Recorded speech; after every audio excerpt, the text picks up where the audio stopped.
What's up everyone, Carter's 2000 here. Welcome back to another video. Today we are finally talking about the 5 superstars I think will win the Women's Royal Rumble match in 2025. Of course, I did do a video like this for the Men's Royal Rumble match, and if you haven't checked that out, I will leave a link to it in the description below. So please, once you're finished with this video, go check that out. And while you're there, hit the like button, subscribe, and let me know in the comment section below who you think will win the Women's Royal Rumble this year. So yeah, I've made a list of 5 women I think could realistically win the Rumble this year. Of course, some will have higher chances than others. But yeah, let's not waste any time. Let's get into it and start this list off with number 1. I've gone for Io Sky. Of course, the Queen of the Sky lost her championship last year at Wrestlemania to the Royal Rumble winner, which was Bayley. Of course, that was all involved in the story of the kind of Bayley splitting from Damage Control. You know, she spent a year trying to regain gold within the WWE. Of course, she challenged Liv Morgan back at Saturday night's main event, the first one for the Women's World Heavyweight Championship. She took place of an injured Kairi Sane in the Intercontinental Championship tournament. But can the way she lost her championship, which was, of course, she defended it against the Royal Rumble winner at WrestleMania, could that be her path back to championship gold in the WWE? Of course, there's a story either way. You could go after the Women's Championship in Tiffany Stratton, and you could tell the story of Io trying to regain the title she lost last year. Or you could go the other route, which is the route I would personally rather like to see, which is a match against Rhea Ripley. Rhea Ripley's catalogue of Mania matches is unbelievable. And you just know her and Io together would steal the show in an epic matchup at WrestleMania that I would love to see. Yeah, Io's awesome. I think she's definitely more than deserving of a Rumble win. She proved last year in the match against Bayley that she can, handle those big situations, those big Mania matches, and deliver. Of course, I've seen her do that throughout her career in Stardom. We've seen it with her in NXT, but she proved to the WWE and the WWE office and the WWE fans that she can do that, and that if you put her in those situations, we know how good Io is. But I feel like she really proved that she is that type of caliber, that main event level superstar who can main event Manias for championships. And yeah, I feel like she definitely could be in with a chance. And I'd say a high chance of winning the Royal Rumble and going on to WrestleMania. Like I said, there's a story there for going back after the WWE Women's Championship after losing it last year. Or you could go the direction of her and Rhea Ripley, which is what I would like to see. In at number 2, I've gone for Charlotte Flair. We haven't seen the Queen since December of last year, or December 2023. It's not even last year anymore. She's been out with a knee injury, keeping her out of action. She's been recently pictured around the PC, and it looks like rumours are that she could be back soon. And there's no better place for her to make her return than the Royal Rumble. And it's Charlotte Flair. You can never write out Charlotte Flair of being involved in that title picture, especially around WrestleMania time. A return and a win at the Royal Rumble would see Charlotte become the first ever 2-time winner of the Women's Royal Rumble. There's never been a multiple-time winner of the Women's Royal Rumble, and could this year be the year we finally see that? There's a chance with Charlotte that's what we could get, and I feel like there's a high chance we could see that as well. There's stories there you can tell with Charlotte as well. A win would set up a third WrestleMania match against Rhea Ripley. Currently, they're tied at 1 apiece. Of course, again, both times the Royal Rumble winner was involved. Charlotte, back in 2020, won the Royal Rumble. Of course, COVID. The Mania match took place behind closed doors in the Performance Center. She got the win over Rhea Ripley at WrestleMania 36 for the NXT Championship.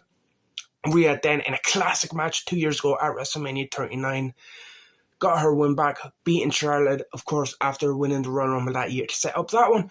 Could we get a decider for the WrestleMania series between Rhea Ripley versus Charlotte? Or will Charlotte go the direction of a first-time ever matchup? I looked this up on Cage Match. I could not find any matches where Charlotte Flair and Tiffany Stratton were both involved in.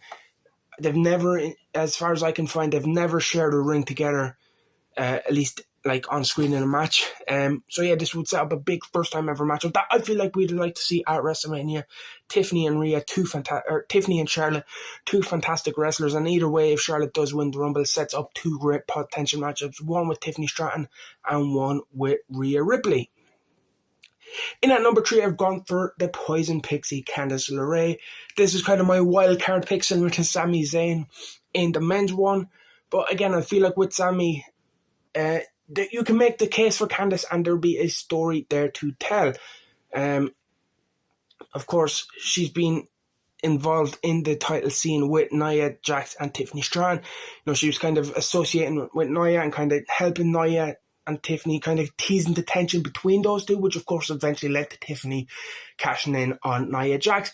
You could have Candice LeRae win the Royal Rumble and continue that story with Tiffany and Nia, and you could maybe have Candice win the triple threat. And Nia's kind of jealous that, Tiffany took her championship by cashing in Money in the Bank. Candice has won the Royal Rumble. Where does Nia fit into this? That was her championship. And you could set up like a triple threat match between the three of them. You could even just do Candice LeRae and Tiffany Stratton one-on-one. And I feel like Candice LeRae is someone that I've been a big fan of for years. She's one of the reasons I started watching Pro Wrestling Guerrilla, PWG. She's someone that I've wanted to see hold gold in the WWE for a long time, whether it was in NXT or now on the main roster. She's someone I feel like is more than deserving of that opportunity, and she's someone I feel like would benefit from, of course, like when the Royal Rumble would benefit Candice LeRae, because she's someone that hasn't really been in that main event scene until recently. I feel like this could really elevate her and cement her as a top player in the women's division, and rightfully she deserves that. So yeah, I'd love to see Candice LeRae win the Royal Rumble. Will we actually see it? I feel like this one, the more out there ones, this one, the lower ends of the chances happening. But like I said, it depends on what direction they want to go. There's a story there you can tell with Candice LeRae. Even if you don't feel like Candice LeRae can sell a Mania match by herself, you could make a triple threat match with Nia Jax and Tiffany. Yeah, but I feel like Candice LeRae definitely is, talent-wise, deserving of this opportunity. And again, I'd like to see her get there. And like I said, there's a very intriguing story already built in there that we could see. 4 is kind of another wilder one. It is the Juggernaut Jordynne Grace, the former TNA Knockouts champion, of course, making a shocking appearance in the Rumble match last year. And of course, featured in NXT over a couple of times over the year as well. So she is someone that we audiences are already familiar with. Her contract with TNA is rumored to be coming up as well, and I feel like a lot of people feel like she's going to head towards the WWE. But even if she's not and she re-signs with TNA, of course, WWE recently announcing that, officially confirming that partnership with TNA, what better way to cement that partnership than having a TNA talent or former TNA champion come in and win the Royal Rumble? And Jordynne Grace, she's the juggernaut for a reason. She's the type of talent that could definitely come in and do that. So I really feel like you could really cement Jordynne Grace straight away as someone in that women's division who you can focus on and you can build around. And of course, if she does win the Royal Rumble, a dream match that a lot of people would have for Jordynne Grace in WWE is against Rhea Ripley. And again, no better place to do that dream match than WrestleMania. They would deliver an absolute banger. And again, even if she doesn't sign with WWE and she re-signs with TNA, what better way to cement that partnership than having a TNA superstar compete for the Women's Championship at WrestleMania? And if you're going to do it with anyone from TNA, it has to be Jordynne Grace. She's just an unreal talent. And like I said, even if you're bringing her into WWE, she's already kind of spent time in NXT as part of the TNA partnership. She doesn't really need to go there. The TNA women's the NXT women's division is already stacked with the likes of Julia, Stephanie Vicaire. I feel like Jordynne Grace is someone you could just hotshot to the main roster and push straight away into that title scene. And like I said, there's no better way to do it than having the Juggernaut come into the Royal Rumble and win the whole thing. In at number 5, I've gone for the man, Becky Lynch. Of course, you could not make this video without talking about the man. Becky hasn't appeared on WWE programming since May, taking time off. I believe her contract was up, but a lot of people are speculating that she could be back at the Royal Rumble, and I feel like if you are bringing Becky Lynch in, like I said with Charlotte Flair, there's no better place to do it than the Rumble. And like Charlotte, she could become the first two-time winner of the Royal Rumble. And with Becky, there are stories there to tell straight away. It won't be just coming back to the Rumble to start something new. You know, if she comes back, wins Rumble, and goes after the World Heavyweight Championship on Raw, you're picking up where she left off. She was involved in that title picture before she left. Of course, challenged Rhea at Mania last year, lost.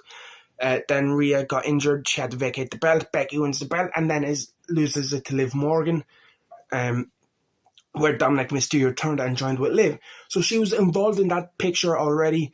You know, she could come straight back in, say, I left, we're involved in that title scene. I'm picking up right where I left off. I'm going after the Women's World Heavyweight Championship. I want Rhea Ripley again at WrestleMania to make up for my loss last year. And, you know, you have the story there to tell. Or if Becky comes in and wins the Rumble and you want to move away from the Women's World Heavyweight Championship, but you want to be involved in the WWE Women's Championship side, again, there's a story there with Tiffany Stratton. Of course, a big feud from NXT in 2023. Becky Lynch winning the NXT Championship from Tiffany Stratton. And that feud kind of really elevated Tiffany. I feel like Tiffany wouldn't be at the level she is now. She wouldn't have came onto the main roster straight away, won Money in the Bank, won the Women's World Heavyweight Championship in the span of like a year. A lot of that is because of how her stock was elevated from working with Becky Lynch in NXT. A lot of people will believe and agree with this when I said that Becky Lynch feud is what really put Tiffany Stratton on this map, on the map to like superstardom on the main roster. And without that feud, I don't think Tiffany Stratton is where she is now. So again, you could tell that story. There's a story there between Becky and Tiffany that you could tell, and it would be a very intriguing matchup to see at WrestleMania. And you can tell the story of, you know, the last time these two faced off, it was Becky coming out on top of over Tiffany for the NXT Women's Championship. How much has Tiffany improved? How much Tiffany has stepped up her game to get to the level where she's at? And can she now finally beat Becky Lynch? I feel like, again, there's an intriguing story there that you can tell. So yeah, there are my 5 picks for the Women's Royal Rumble this year. Let me know in the comment section below what you think of my picks and who your pick will be to win the Women's Royal Rumble. Like I said, if you haven't checked out my Men's Royal Rumble video, I will leave a link to that in the description below. If you'd enjoy, leave a like, comment and subscribe. I'll see you in the next one.